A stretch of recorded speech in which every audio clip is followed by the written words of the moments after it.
Segundo vídeo, dando continuidade à pregação. Então, fiéis à palavra, ainda que se for necessário se separar por motivos abusivos do não crente, do cônjuge, eles devem continuar com as atitudes indicadas acima sobre nossos inimigos. Além do que está no estado prolongado de separação, pode perguntar: nunca poderei me casar de novo e ser feliz? Depende. A felicidade mundana não é a felicidade espiritual. Eu entendo que Jesus menciona esse assunto de forma indireta. Em seu ensino, Mateus capítulo 19, quando os discípulos achavam que a visão de Jesus para o casamento é pura utopia, ele responde: nem todos têm condições de aceitar a palavra, somente aqueles a quem isso é dado. Alguns são eunucos, porque nasceram assim. Outros foram feitos assim pelos homens. Outros ainda se fizeram eunucos por causa do reino dos céus. Quem puder aceitar, aceite. Sim. Verso 11 e 12. Mateus capítulo 19. Peço aos fiéis da palavra que leiam.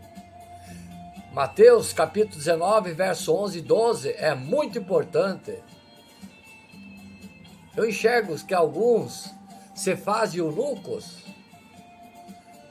tipo celibato, por causa do reino de Deus, optando por não entrar na felicidade de um novo casamento, porque seus olhos estão fixos em Jesus e seus propósitos eternos, aguardando a salvação do cônjuge. Tem casos assim, sim.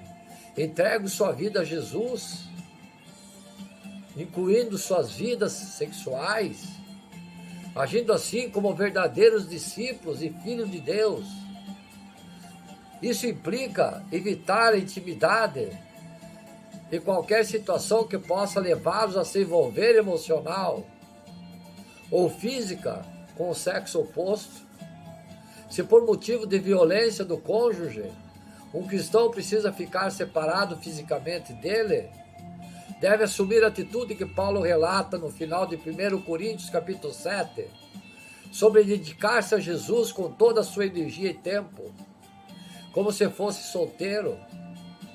Ao mesmo tempo, ele precisa ter cuidado de não deixar o ministério ser um motivo para afastar das 4 atitudes indicadas acima, que eu citei, sobre como se relacionar com seus inimigos. Seria um pecado a igreja ou o líder pastoral apenas apontar tudo isso e dizer que vai orar pela pessoa que sofre num casamento complicado. Fé sem obras é morta. Tiago capítulo 2, versos 14 e 17. A igreja precisa oferecer diversas formas de ajuda para essa pessoa. As 3 principais são: primeiro, grupo familiar, com um contexto onde a pessoa abusada pode experimentar algo seguro, lugar seguro, um ambiente familiar saudável e aprender, se não sabe ainda como se relacionar de forma sadia, cristã. Segundo, grupos de apoio, compostos especificamente de pessoas com problemas que não conseguem resolver. Tem que encontrar companheiros de julgo, um lugar onde possa ser realmente honesto, transparente e autêntico em seus altos e baixos, e um contexto no qual trata seus próprios problemas emocionais. Terceiro, casais apoiadores, estudos feitos nos Estados Unidos que são citados aqui, lá em cima, demonstram que a porcentagem de divórcio, como eu citei, caiu de forma marcante e visível, não apenas em uma igreja, mas em cidades inteiras, onde casais saudáveis e capacitados adotaram e acompanharam casais com dificuldade. A igreja precisa acordar fiéis e servos do Senhor. Ergue-se e ser eficaz, erguer-se e ser eficaz e resgatar casamentos em crises. Precisamos parar de oferecer apenas curativos, paliativos, para pessoas que sofrem de câncer no seu casamento e dar apoio e esperança e formas práticas para que elas passem de vítima a sobreviventes e vencedoras. Quando o cristão se divorcia do seu cônjuge, de alguma forma muito profunda, está comunicando que falhou na sua relação mais fundamental na sua vida, fez escolha errada, como esse servo lhe transmite: não misture leite com vinho que não dá certo, não procure o mal, onde há o bem. Mas ele não falhou sozinho, porque não seguiu a regra de ser pregador. A igreja precisa reconhecer também que falhou em não dar apoio a seu membro. O conselho e a ajuda são necessários. Se a igreja oferecer tudo isso ao crente, ainda decidir se divorciar, que arques com as consequências e com o pecado, resta ainda um passo difícil, onde o amor tem que ser firme, um passo que muitas igrejas hoje em dia não têm coragem ou integridade para tomar. Quando uma pessoa decide violar conscientemente e abertamente o ensino bíblico, os passos de confronto e disciplina em Mateus capítulo 18, versos 15 e 17 devem ser seguidos. Como podemos dizer que levamos o casamento a sério se passamos a mão na cabeça de pessoas que optam em explicitamente desobedecer o ensino bíblico nessa área? O nome de enxergá-las como vítimas, coitadas, doloridas, feridas, eu não sei quantas outras coisas. Você fez a escolha errada, você era leite, você se misturou com vinho, que jamais dá certo. Temos que apoiar às vezes a desobediência explícita da palavra de Deus. Se fizermos isso, abandonamos tanto o amor verdadeiro como a autoridade das Escrituras. Desafio a igreja a erguer-se, tanto no consolo, aconselhamento e apoio verdadeiro, como em defender o ensino e a prática da visão bíblica do casamento. Deus tem uma visão gloriosa da aliança do casamento, que demonstra o seu caráter e propósito divino. O cristão casado com uma pessoa difícil ou abusadora precisa manter essa visão. Seu alvo deve ser glorificar a Deus e amar seu cônjuge com a esperança de ver a sua salvação e a salvação de seus filhos. A igreja deve apoiar-se de forma palpável na procura da restauração do seu casamento, incluindo ensino bíblico e disciplina se for necessário.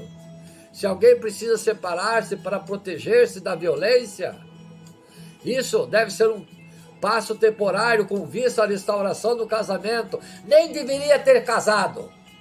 Repito, homem violento sempre será violento. Por que você casou? Dentro ou fora da mesma casa, devemos amar nosso cônjuge, orar por ele, fazer o bem a ele e abençoá-lo. Nosso supremo alvo não é a nossa realização ou felicidade, mas glorificar a Deus e desfrutar dele para sempre. A cada ano mais, multidão de crianças sofrem, como já citei lá em cima, de divórcio dos seus pais. Além disso, a metade das crianças que nascerão em um ano de pais que estão casados irão vê-los divorciando-se antes de completarem 18 anos.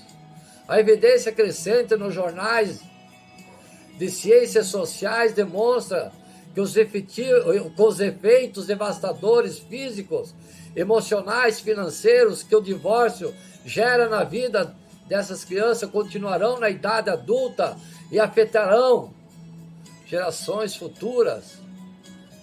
Esses danos extensos incluem uma crescente frequência de abuso de todos os tipos. Filho de pais divorciados demonstram mais problemas emocionais, revolta, de saúde, de seu comportamento, envolve-se mais em crimes, drogas, e tem níveis maiores de suicídio. Fiéis à palavra, servos do Senhor, filhos, na próxima pregação, quando eu terminar a primeira parte, a segunda e a terceira do assunto aqui, eu vou pregar sobre suicídio. Crianças de famílias divorciadas têm mais dificuldade em ler, escrever, soletrar e aprender matemática. Também tem maior probabilidade de repetir o ano. São traumatizadas, cheias de depressão. Essas famílias que antes do divórcio não eram consideradas pobres, veem sua renda cair, a tragédia vem, tudo vai água abaixo. 50% da pobreza acontece após o divórcio. A sua vida religiosa tem sido ligada à saúde melhor, casamento mais duradouros, melhor qualidade de vida, de família, tende a cair depois do divórcio dos pais. Para maiores informações, ouçam essa palavra, para que elas penetrem em seus corações e tragam alegria a vocês, fiéis à palavra. Porque a prática espiritual do casal, a comunhão, a fidelidade fazem parte do bom relacionamento entre casais, para que os filhos não sofram, para que os filhos tenham alegria em seu coração. A missão do casamento é construir o outro com amor, na comunhão, na fidelidade. A prática espiritual é assim, na comunhão e na fidelidade, ser fiel. Infelizmente, muitos casais não têm noção exata, fiéis à palavra e serva do Senhor, do que seja um casamento no plano de Deus. Por isso, muitos não vivem bem. A grande maioria, fracos na fé. Quando o Senhor quis que a humanidade existisse, estabeleceu um plano, criar homem e mulher, para que, vivendo o amor, se multiplicassem, enchendo a terra de filhos. Por isso, no início da humanidade, Deus disse ao primeiro casal: o homem deixa a casa e seu pai, une-se à sua mulher, e serão uma só carne. Gênesis capítulo 2, verso 24. E disse-lhe: crescei e multiplicai, enchei a terra e submetei-a. Gênesis capítulo 2, verso 28. O casamento não é mera curtição, fiéis à palavra e servas do Senhor. Não é mera curtição a dois, mas uma bela missão de Deus, de cada casal, viver o amor na fidelidade, na gratidão, um ao outro até a morte, gerando e educando filhos para Deus. É uma missão tão árdua como a de um sacerdote que vive apenas para Deus e para seu reino. O casamento é para fazer o outro melhor. E os filhos? O casal cristão tem a missão de crescer a dois, cada um fazer o melhor. Alguém disse que amar não é querer alguém construindo, mas construir com alguém querido. Essa é a primeira bela missão do casamento. Construir o outro com o seu amor. Amar não é fácil, é dar-se, é renunciar, é dizer não a si mesmo, para dizer ao outro. é dar tudo sem esperar nada em troca. O casal cristão ensina a igreja, vive segundo a paternidade responsável, tem todos os filhos que pode criar com dignidade, sem limitar seus nascimentos apenas por comodismo, medo, egoísmo ou outro motivo vil. Mas essa não é a tarefa fácil. Por isso, o mundo rejeita radicalmente essa proposta divina. O pecado destrói a bela harmonia interna de cada um de nós. Passamos a ser atraídos pelo mal, pelo pecado que dificulta a vida conjugal. Daí nasce a infidelidade, as brigas, o divórcio, a separação, o egoísmo. E os filhos sofrem com isso. Jesus Cristo veio restaurar a família e o casamento com sua graça. Ele entrou no nosso mundo pela porta da família. E o seu primeiro milagre foi um casamento. Ele transformou o casamento a dois. Isto é uma graça especial para os que se casam, para que possam cumprir como Deus deseja. A dura missão dos pais e esposos fiéis. Agora, com Cristo, é possível viver um casamento fiel e feliz até a morte de um dos seus cônjuges. Atenção, servas do Senhor.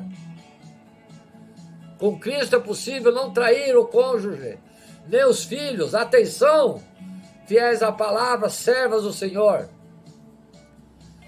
A vida de oração é essencial para o crescimento do casal. Para isso é preciso que o casal tenha uma vida espiritual, uma vida de oração, de frequência ao culto.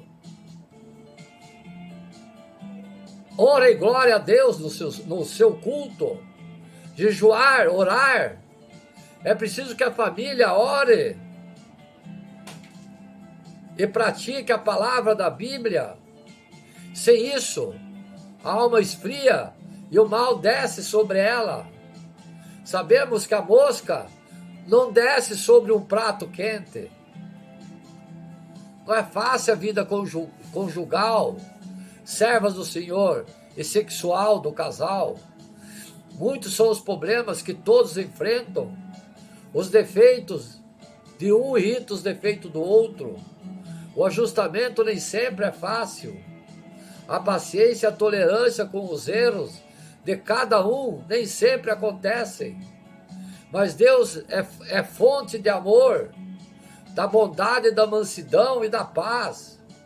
É nele que o casal precisa se abastecer todos os dias, recarregar sua disposição e viver as virtudes que trazem a felicidade do lar. Não é fácil manter a família fiéis, servas do Senhor, fazer todas as despesas, educar os filhos, superar os problemas e conflitos do lar diários. Mas Deus presente tudo passa, tudo se resolve. Ele tudo providencia, porque está no comando de um lar que o adora e o serve. Diz o salmista: se o Senhor não edificar a casa, em vão trabalham os seus construtores. Se o Senhor não guardar a cidade, em vão vigiam as sentinelas. Inútil levantar-se antes da aurora e retrasar até a alta noite o vosso descanso para comer o pão de um duro trabalho, pois Deus o dá aos seus amados até durante o sono. Vede, os filhos são um dom de Deus, uma recompensa do fruto das entranhas. Salmo 126, capítulo 1, verso 3. Então, fiéis à palavra, vocês viram como temos que preservar o casamento? O que a Bíblia diz sobre a salvação dos membros de uma família? O que a Bíblia diz? Vamos ver, fiéis à palavra. A salvação de toda casa ou família é uma ideia de que famílias inteiras são salvas de uma só vez. A salvação de toda a família é realizada através da fé do líder da família. Isso, salvação que eu estou falando, é do mundo, não é salvação eterna. Salvação eterna é individual de cada um. Seu pai, o chefe da casa, se declara um cristão, então ele preside sobre um lar cristão. Os membros de sua família são automaticamente cristãos também. E serão abençoados pelo pai, com base na decisão do seu pai, marido. De acordo com esse conceito de salvação, Deus salva toda a unidade familiar, não apenas o indivíduo que expressou a fé no mundo. Uma boa compreensão dos ensinamentos da Bíblia sobre a salvação de todos da mesma família deve começar com a Bíblia, que ensina sobre a salvação em geral. Sabemos que há apenas o caminho para a salvação, que é através da fé de Jesus Cristo. Mateus capítulo 7, verso 13 e 14. Sabemos também que o comando para crer é dirigido a indivíduo e que o ato de crer é um ato pessoal, cada um. Assim, a salvação só pode vir a um indivíduo que pessoalmente acredita em Cristo. Acreditar em Cristo não é algo que um pai possa fazer por um filho. Ele deve fazê-lo. O fato de que um membro de uma família acredite, que não garante que o resto também vai acreditar. Acabei de salientar a vocês, fiéis à palavra. O próprio Jesus indica que o evangelho muitas vezes divide famílias. Em Mateus capítulo 10, versos 34 e 36, Jesus diz: não penseis que vim trazer a paz à terra. Não vim trazer a paz, mas a espada. Pois vim causar divisão entre homens e seu pai, entre filho e filha e sua mãe, entre nora e sua sogra. Assim os inimigos do homem serão da sua própria casa. Essas palavras completamente enfraquecem o conceito da salvação familiar. As pessoas são salvas de forma individual. Então, como devemos interpretar essas passagens da Bíblia, fiéis a palavras, que parecem conter uma promessa de salvação todos da casa? Como podemos conciliar a necessidade de indivíduos que acreditem a fim de serem salvos, conforme o versículo Atos, capítulo 11, verso 14, nessa passagem, Cornélio recebe a promessa de que sua casa seria salva. Em primeiro lugar, como acontece com qualquer passagem da Escritura, devemos considerar o gênero ou tipo do livro em que ocorre. Nesse caso, essa passagem é encontrada em Atos, uma narrativa histórica de acontecimentos reais. Um princípio relativo à história bíblica é que nenhum evento pode ser automaticamente suposto e aplicado a toda situação. Por exemplo, Sansão arrancou os portões da cidade de Gaza e os levou até a colina, Juízes capítulo 16, verso 3. Mas isso não significa que, se deixarmos o nosso cabelo ficar longo, também seremos capazes de realizar proezas semelhantes de força. Em Atos, capítulo 11, o fato de que Deus prometeu a Cornélio que toda a família seria salva não significa uma pessoa específica em um ponto específico no tempo. Temos de ter cuidado com a interpretação de tais promessas, como sendo universais. Elas não devem ser separadas dos seus contextos bíblicos. Em segundo lugar, como Deus cumpriu a sua promessa a Cornélio, é importante. Em Atos capítulo 10, Cornélio acolhe Pedro em sua casa e diz: estamos todos aqui, Atos capítulo 10, verso 33. Em outras palavras, toda a casa de Cornélio estava reunida para ouvir a pregação de Pedro. Todos eles ouviam o evangelho e todos responderam. Todos a casa de Cornélio acreditaram que foram batizados. Atos capítulo 11, verso 15 e 18. Isso é exatamente o que Deus havia prometido. A casa de Cornélio não foi salva porque apenas Cornélio teve fé, mas porque todos acreditaram. Uma outra passagem que carrega a promessa de salvação de toda a família é Atos capítulo 16, verso 31. Aqui o carcereiro de Filipos pergunta a Paulo e a Silas: Senhores, o que devo fazer para que seja salvo? Os missionários respondem: crê no Senhor Jesus e será salvo, tu e tua casa. Mais uma vez, essa promessa dada ao indivíduo específico em um contexto específico. No entanto, essa passagem contém uma promessa adicional, que é claramente universal e abrange todos os períodos e contextos. Essa promessa não é uma salvação de todas da mesma família, mas é inteiramente consistente em todos os outros versículos da Bíblia que falam da salvação. A promessa de que ao crer no Senhor Jesus, você será salvo. Além disso, a salvação veio à casa do carcereiro como resultado dele ter ouvido a palavra de Deus e ter individualmente respondido com fé. Paulo e Silas lhe pregaram a palavra de Deus e a todos da sua casa. Atos capítulo 16, verso 32. Toda a família escutou o evangelho. Eles foram todos salvos, assim como Deus havia prometido. Mas a sua salvação não ocorreu porque faziam parte da família do carcereiro.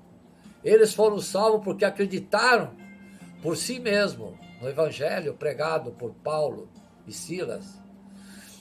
Um terceiro versículo no Novo Testamento que alguns usam para ensinar a salvação de toda a família é 1 Coríntios capítulo 7, verso 14, porque o marido incrédulo é santificado no convívio da esposa, e a esposa incrédula é santificada no convívio do marido crente.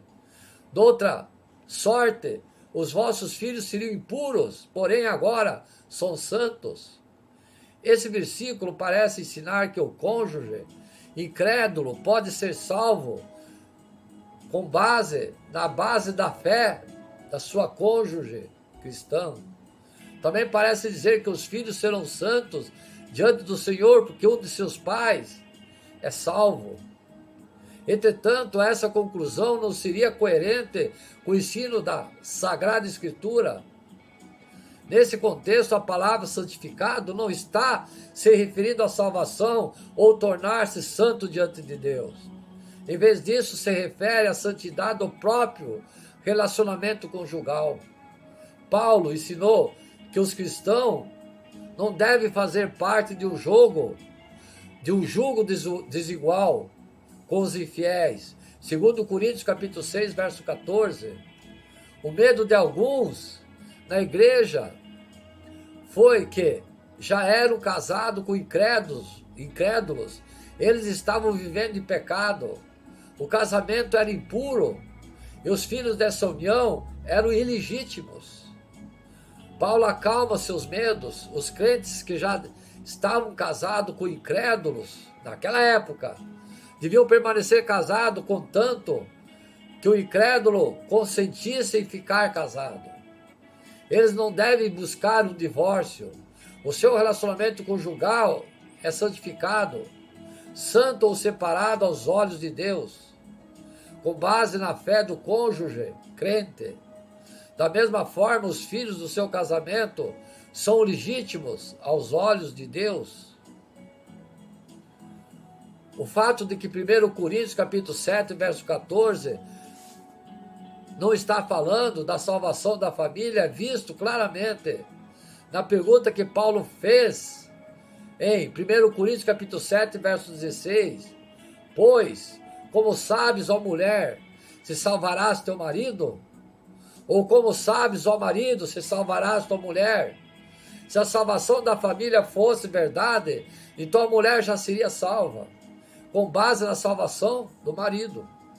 Paulo não teria necessidade de se referir a um tempo futuro da salvação para ela.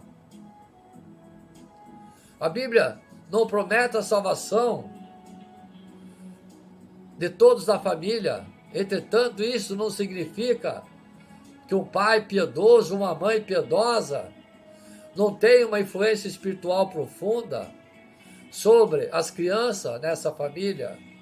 O líder familiar define o rumo para a família de várias maneiras, inclusive espiritualmente. Nós devemos sinceramente esperar, orar e nos dedicar à salvação de nossa família. Há muitas vezes que Deus de Abraão também se torna o Deus de Sara, então de Isaac, então de Jacó.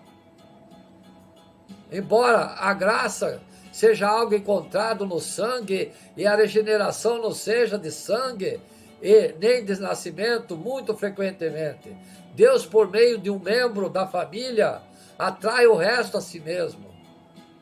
Ele chama o indivíduo e então usa-o como uma espécie de chamariz espiritual para trazer o resto da família para a rede do Evangelho, do Santo Evangelho. Então, fiéis à palavra, pregamos muito sobre o relacionamento do cônjuge, marido e mulher. Vamos abordar agora a criação dos filhos, a maneira de Deus. Vamos abordar esse tópico. Disciplina, a ordem, a conduta que assegura o bem-estar dos indivíduos. Nessa pregação vamos ver como deve ser a criação e a correção dos filhos, a maneira cristã. Quem ensina e corrige, primeiro o pai, segundo a mãe. O pai é que ensina, repreende e disciplina quando está presente, senão é a mãe. Se mesmo a mãe corrigindo não der resultado, o pai fará isso quando chegar. Os filhos precisam respeitar a mãe e o pai. Efésios capítulo 6, verso 1 e 3. A autoridade e concordância do casal em frente aos filhos. Os filhos não devem ver os pais discordando ou não. Os respeitarão. O pai precisa cuidar que a mãe seja respeitada e honrada pelos filhos. A astúcia da criança, pedir algo para a mãe e dizer para o pai que a mãe deixou, né, fiéis à palavra. Pedir para ir para a casa do fulano, da amiguinha, do amiguinho, a mãe não deixa. Então vai e pede para o pai que deixa. Aí tem desencontro de situações, de ordens. O casal precisa combinar um com o outro antes de dar a resposta para não haver conflitos. Pais concordando traz segurança para a criança e firmeza de caráter. A vara, por que a vara? Representa autoridade, atenção, filhos. Apocalipse capítulo 2, verso 27. Regerá com a vara de ferro. Como usar? Primeiro, explicar, porque vai corrigir. Segundo, aplicar a vara. Terceiro, dizer que precisa pedir perdão pelo que fez. Quarto, abraçar, abençoar, acariciar. Quando usar, para corrigir a desobediência e manhas que os filhos às vezes praticam. Desobediência é fazer a própria vontade. Manha, insistência em algo para fazer a própria vontade. As lágrimas, às vezes, dos filhos, ordena. As duas coisas são iguais no fim, pois mostram que a criança quer que a vontade dela seja feita. Aí ela chora, e suas lágrimas às vezes ordenam, deixa ela, coitadinha, né? A vara e a repreensão dão sabedoria, mas a criança entrega a si mesma, envergonha sua mãe. Provérbios capítulo 29, verso 15, atenção, filhos, atenção, filhos. O que não faz uso da vara, o pai e a mãe que não faz uso da vara, odeia seu filho. Mas o que o ama, o que o usa, desde cedo o castiga. Provérbios, capítulo 13, verso 24. Atenção, fiéis, servas do Senhor. Provérbios, capítulo 13, verso 24. A insensatez está ligada ao coração da criança, mas a vara da disciplina a livrará dela. Provérbios, capítulo 22, verso 15. Não evite disciplinar a criança. Se você a castigar com a vara, ela não morrerá. Provérbios 23, verso 13.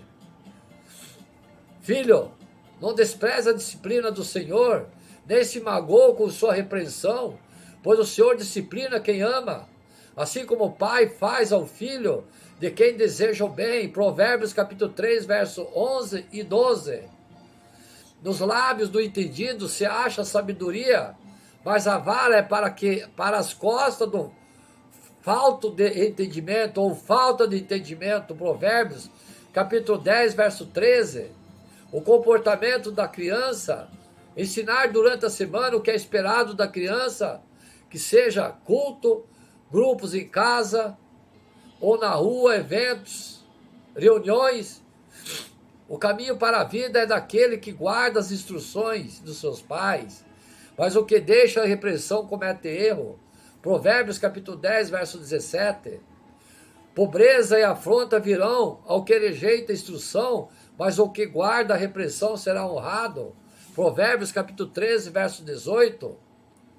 O tolo despreza a instrução de seu pai, mas o que observa a repreensão se haverá prudentemente. Provérbios capítulo 15, verso 5.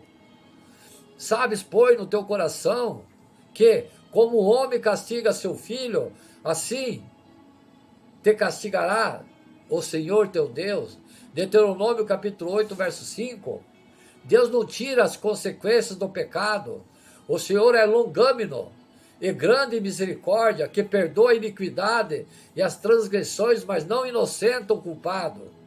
E visita a iniquidade, pois, a iniquidade dos pais sobre filhos até a terceira e quarta geração. Números, capítulo 14, verso 18. Eis que bem-aventurado todo homem a quem Deus repreende, não desprezes, pois a correção do Todo-Poderoso. Jó capítulo 5, verso 17. E já vos esqueceste da exortação que argumenta convosco como filhos.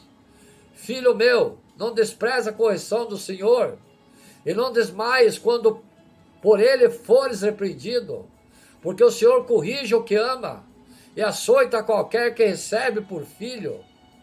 Se suportais a correção, Deus vos trata como filho, porque que filho há quem o pai não corrija? Mas se estáis sem disciplina, de qual de todos são feitos participantes? Sois então bastardos e não filhos. Atenção, fiéis à palavra. Atenção, servos do Senhor. Atenção, filhos. Além do que, tivemos nossos pais, segundo a carne, para que nos corrigem, e nós os referenciamos. Não nos sujeitaremos mais ao Pai dos espíritos imundos para vivermos, porque aqueles, na verdade, por um pouco de tempo, nos corrigiam, como bem lhes parecia, mas este para o nosso proveito, para sermos participantes da nossa santidade. E, na verdade, toda correção ao presente não parece ser gozo, senão de tristeza, mas depois produz um fruto pacífico de justiça. Nos exercitamos por ela. Hebreus capítulo 12, versos 5 e 12. Hora de dormir, hora dos filhos é diferente dos pais. As crianças não podem dormir só quando os pais dormem. Eu vou dar aqui um gráfico, fiéis à palavra, bem rápido. Um mês, sono à noite, das 16 horas às 20 horas. 3 meses, de 6 horas a 9 horas, dividida em várias sonecas, 15 horas. 6 meses, de 9 a 11 horas, dividida em 2 ou 3 sonecas, às 14 horas. Um ano, de 9 a 10 horas, uma soneca de maneira a outra à tarde, 13 horas. 2 anos, 10h30. Uma soneca à tarde, 12h30. 3 anos, 10h30. Uma soneca à tarde, 12 horas. Atenção, Duziane, serva da Igreja Novo Reino de Deus, sobre esse mapinha que esse servo está aplicando. De 4 a 10 anos, dorme até 12 horas, sem soneca. Onde dormir? Jamais na cama dos pais. Após o primeiro mês, de preferência, um outro quarto, para ir se acostumando. Dormir no escuro, pois é saudável e que não deixa o medo entrar na vida da criança. Crianças que dormem com luz acesa são mais dependentes e têm imunidade sempre baixa e medo. Alimentação, ensinar a comer sozinho conforme a idade. Não oferecer doces em demasia. Criança não sabe que existe açúcar e não necessita dele, nem de que nada gostamos. Vou seguir no terceiro vídeo, fiéis à palavra. Amém?